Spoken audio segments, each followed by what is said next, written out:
Hoje é o dia 21 de agosto de 2022. Uma tarde de domingo aqui em Peruíbe. Estou na praia do centro. Tá ali, ó. Ali, ó.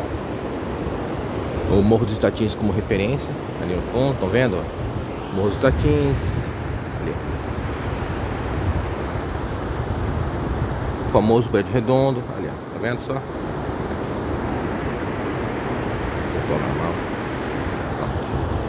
Pois é. Bom, pela capa do vídeo, pelo título, já sabem qual é o assunto.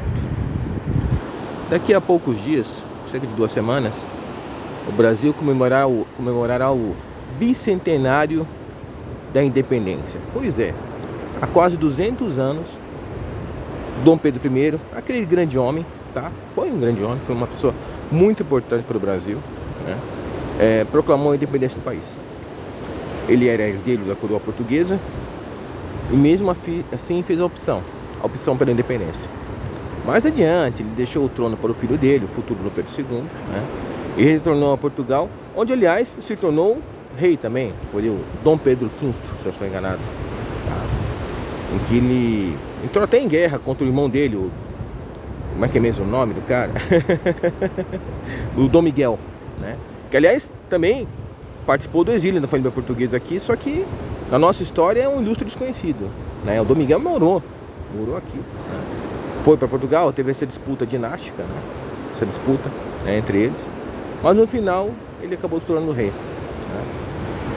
Um grande homem, fez muito por este país, né?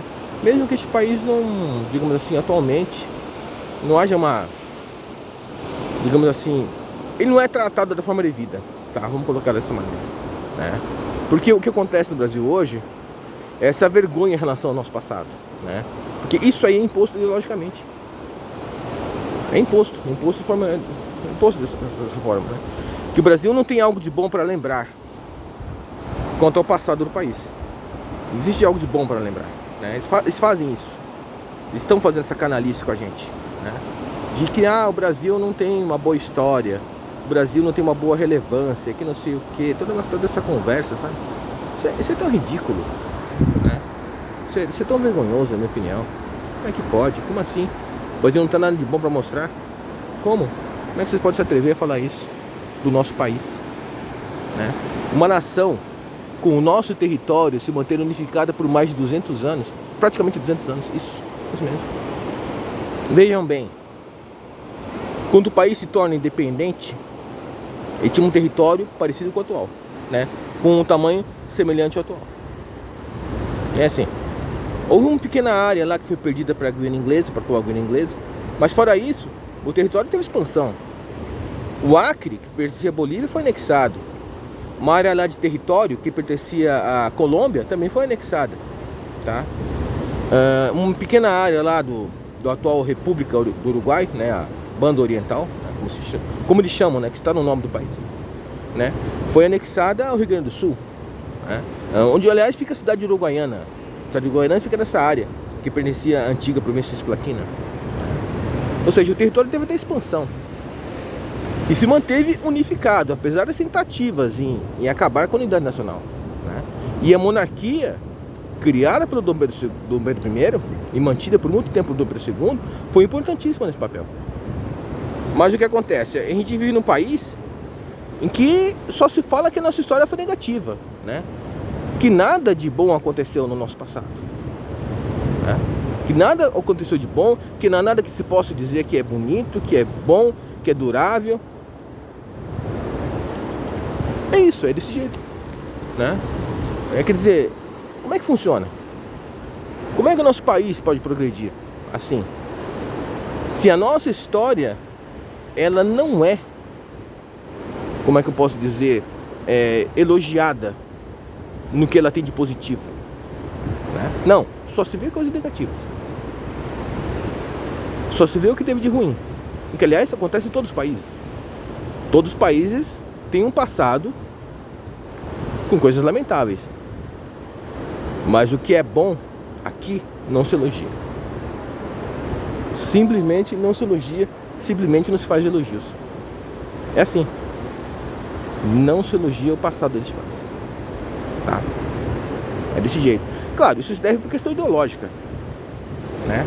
Isso deve por questão ideológica. A esquerda, principalmente, demoniza o passado brasileiro, tá? Sempre mostrando como algo ruim e dizendo, não, nós temos o melhor. Esse país poderia ser melhor se a gente governá-lo. Isso é fato histórico. Isso é fato. Se entende isso quando a gente vê, por exemplo, naqueles eventos em que o Lula está presente. O que menos se vê é a bandeira do Brasil. Por quê? Porque o socialismo, ele é internacionalista por excelência, tá? Internacionalista por excelência. E, consequentemente, o que menos vai aparecer lá é a bandeira do Brasil. Uma vez eu conversei com o esquerdista no WhatsApp e ele dizendo que não, que a bandeira vermelha está lá porque a bandeira vermelha é a bandeira do partido. Bandeira do partido? É isso. Esse pessoal tem ojeriza pela bandeira do Brasil. Por que esse pessoal não gosta da bandeira do Brasil? A questão é ideológica. A questão é puramente ideológica. Então, o que acontece? Agora, no 7 de setembro, o país tem que mostrar de que lado está. Assim como já fez ano passado. E vai mostrar de novo. Tá? É isso. Mostrar de que lado está. Bolsonaro sabe. Sabe o quanto essa eleição é decisiva. Tá? Ele sabe, muita gente sabe, eu sei. Digamos que agora, nessas eleições, o Brasil vai decidir se quer se tornar uma potência mundial, tá? Uma potência mundial, não falo latino-americana, falo mundial, de expressão mundial, ou quer virar uma república bananeira socialista, tá? É a opção. É a opção. O Brasil então tem duas opções. Ou o caminho da potência mundial e de nação primeiro-mundista, ou prosseguir no terceiro mundo e ainda mais na condição de mais uma república socialista fracassada, tá? Porque a proposta do Lula é a proposta do fracasso. É seguir o caminho dos vizinhos. Venezuela, Argentina, que agora caminha também para a hiperinflação, e segundo se conta vai ficar com uma hiperinflação pior que a da Venezuela, tá? Da Colômbia. Pois é, os colombianos botaram um ex-guerrilheiro na presidência, um ex-guerrilheiro, e do Chile, né? Que no passado já mandou refugiados para cá e, pelo que eu estou entendendo, vai mandá-los de novo, né? Porque o Brasil vai receber mais refugiados chilenos, de novo, tá? Isso já aconteceu nos tempos do Allende, nos tempos do Pinochet, e agora vai acontecer. Novamente virão para cá, né? E o Brasil tende a se tornar um refúgio para a gente que foge de fracassos socialistas. É complicado? Bom, esses povos estão fazendo suas escolhas. E nós temos que fazer a nossa escolha. O 7 de setembro tem que ser gigante, tá? Tem que ser gigante. Tem que ser significativo. Ele precisa ser um sucesso, tá bom? Ele necessita ser um sucesso. Um grande sucesso. Para mostrar para essa esquerda e para mostrar para o país inteiro e para o mundo o quanto essas pesquisas são furadas. Porque a moda agora é a seguinte: o que eles dizem? Dizem que o Bolsonaro está crescendo, né? Aí o que eles falam? Está crescendo por causa do Auxílio Brasil. Está crescendo por causa do preço da gasolina. Está crescendo porque o desemprego agora é menor do que no ano passado. Acho que caiu pela metade. O que não deixa de ser uma verdade. O que não deixa de contar. E assim vai. Mas o que eles falam? Eles falam que é porque o governo tem tomado medidas emergenciais, medidas desesperadas, para garantir a reeleição do presidente. E é por isso que ele está crescendo, né? Quer dizer, ele não tinha popularidade antes. Antes ele era impopular, o povo não recebia ele nas ruas, o povo não tratava bem, porque aí é que está. Nos eventos do Lula, que são muito menores em número do que os eventos do Bolsonaro, o que a gente vê? A gente vê aquele mar de militância. Aquela turma de camisa vermelha e bandeira vermelha. Os eventos de Bolsonaro, eles simplesmente brotam. E não são cheios de militantes. Onde quer que o Bolsonaro vá, vai ser bem recebido. Por pessoas que de surpresa sabem: o Bolsonaro está aí, vou ver ele, vou cumprimentar ele. Lula não acontece isso. A gente não vê nenhum vídeo do Lula na rua sendo aplaudido por multidões. Isso não acontece. Por que não acontece? O que está acontecendo? Por que o cara que está em primeiro lugar não é tratado como se estivesse em primeiro lugar? Aí o que os militantes falam? Os militantes, né? Que com suas bandeiras vermelhas e que francamente não demonstram grande interesse pela bandeira do Brasil. O que eles fazem? Eles dizem, não, em outubro a gente vai ver, né? Ah, os bolsonaristas, tudo bobo, gosta de ficar na rua. Essas conversas de sempre, né? Essas conversas furadas, apenas para tapar o fracasso deles. O fracasso, sim, isso mesmo, o fracasso. Apenas para tapar o futuro fracasso eleitoral do Lula, tá? Então, o que acontece? O que vemos aí? Vemos um sujeito que sabe-se lá porque está em primeiro lugar, mas não consegue chamar o povo para a rua. E vemos um cara que, segundo se diz, vai perder a eleição e que, francamente, onde quer que vai, é recebido por multidões entusiasmadas. E o 7 de setembro é decisivo nisso aí, tá? Para mostrar o quanto essas pesquisas são ridículas. O quanto não tem como levá-las a sério. É isso. Milhões terão que ir para as ruas. E terão que demonstrar de que lado eles estão, tá? Para essa mídia aí, entendeu? Para essa mídia ter que reproduzir essas imagens e a contragosto mostrar, mesmo não falando, que o presidente é popular e que ele tem condições reais de ser reeleito presidente da República. É isso que tem que acontecer. E pro mundo também. Pro mundo, porque a mídia internacional fica repetindo porcarias. Porcarias contra o presidente. É isso. É desse jeito. É preciso se destruir isso aí. Acabar com essas fake news e tortas. Uma vez por todas.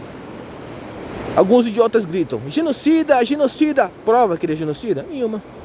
Alguma prova que ele é genocida? Que ele tenha cometido algum crime de genocídio? Que ele tenha cometido crime de genocídio? Nenhum. Sempre tem algum jornalista babaca pra falar essas coisas. Tem. Eu já vi. Sempre tem. Minha opinião, uma pessoa dessa não merece minha consideração. Não merece que eu lhe aperte a mão.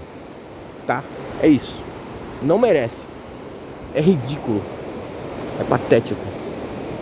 Mas é assim, né? Faz parte da luta política, né? Esse pessoal tentar depreciar o outro lado, achando que assim o outro lado perderá votos. No caso, o meu lado. Porque eu apoio o Bolsonaro. Eu sou bolsonarista. Que se me chamar de bolsominion também, não importa. Pra mim, não faz diferença. Em 2018, dizia, pra quem quisesse escutar, que ele seria eleito presidente. Eu era ridicularizado por isso. Era. Mas o maior prazer foi o day after, né? O dia após a eleição. Aquele cemitério. Aquelas pessoas que não queriam olhar para minha cara, pois ele tinha sido eleito e eu estava certo.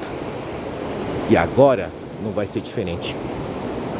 Não sei se ele vai vencer no primeiro ou no segundo turno. Realmente não sei. Tem uns que falam, não, vai vencer no primeiro. Não sei, tá? Não sei. Mas vence. Vence, e o 7 de setembro é fundamental nessa questão, tá? Para mostrar para muitas pessoas, poxa, ele é popular. As pesquisas são uma farsa.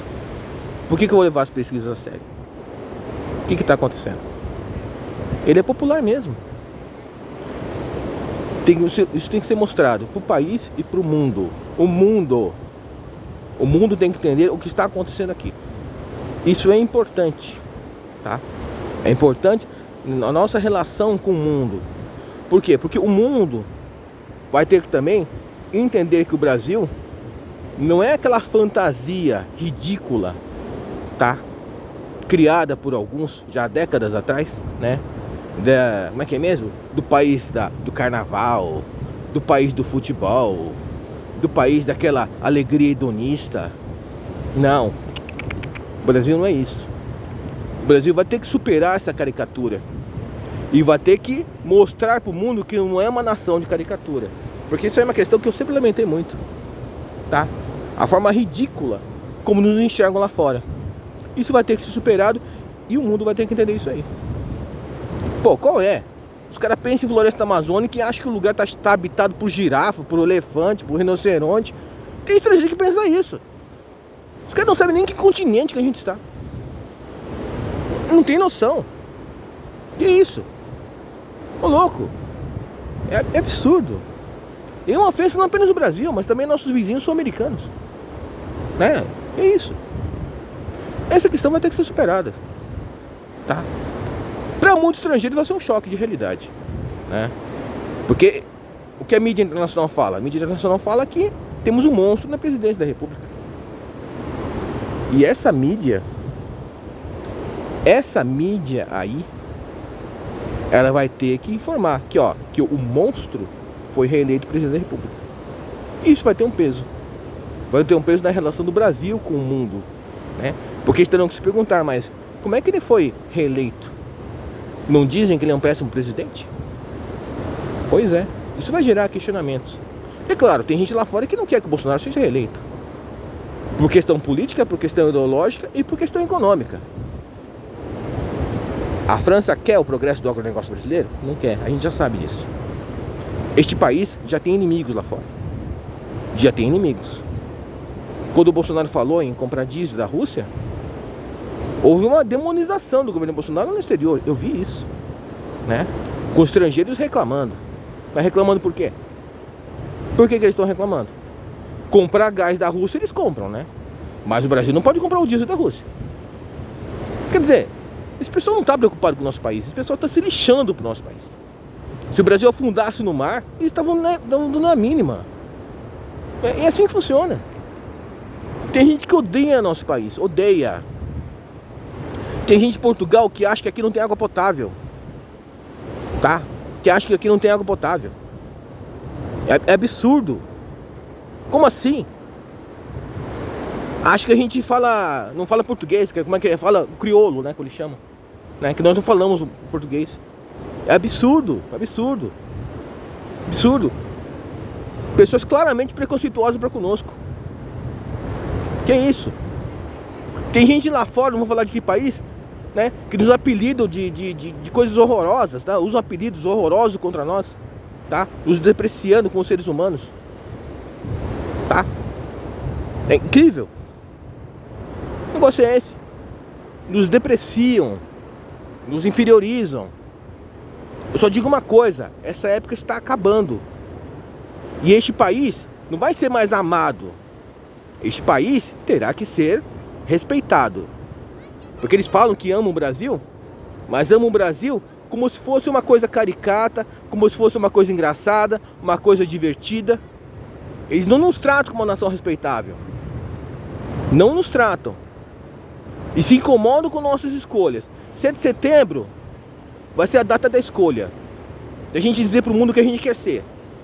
Uma nação primeiro-mundista e potência mundial, ou uma república bananeira socialista fracassada. Essa é a questão. Outra, a reeleição do presidente significará a maior derrota da esquerda brasileira desde 1964. Isso não é nenhuma brincadeira, desde 1964, tá? Uma derrota que será severa, extremamente severa para a esquerda, será terrível para a esquerda brasileira, tá? Mas por escolha dela mesma, que optou por subestimar Bolsonaro, optou por tratar ele como alguém menor. Não, esse cara é de nada. Esse cara não tem partido político grande, esse cara não tem amigo político, esse cara tem a mídia toda contra ele, tem isso, tem aquilo. Esse cara não tem chance. Ele venceu a eleição para presidente. Para presidente. Para presidente. Eu estou falando de alguém que jamais perdeu uma eleição. Venceu todas as eleições para as quais concorreu. Isso não é uma brincadeira. Um cara desse não pode ser subestimado. E subestimaram. E agora estão subestimando de novo. Tá aí. Pois é, pessoal. O mundo está mudando. O Brasil está mudando, tá? O Brasil está mudando. O Brasil está se transformando. Se transformando para melhor. Para incômodo dessa turma. Bom, o vídeo está longo. Já sei o que? Mais 20 minutos, eu acho. Cara, 20 minutos de vídeo. Caramba, eu aqui dando uma circulada pela praia. Aqui, ó. Não tem muita gente, né? Vocês podem observar, ó. Pois é. Deixa eu focalizar o morro de novo para encerrar. Aqui, ó. Isso, assim mesmo. É isso aí, pessoal. Então, por favor, participe do 7 de setembro. Ajudem a ele, ajude o 7 de setembro a ser grande, a ser maior que do ano passado. Até mais, tchau. Adeus, deixe hipervivência.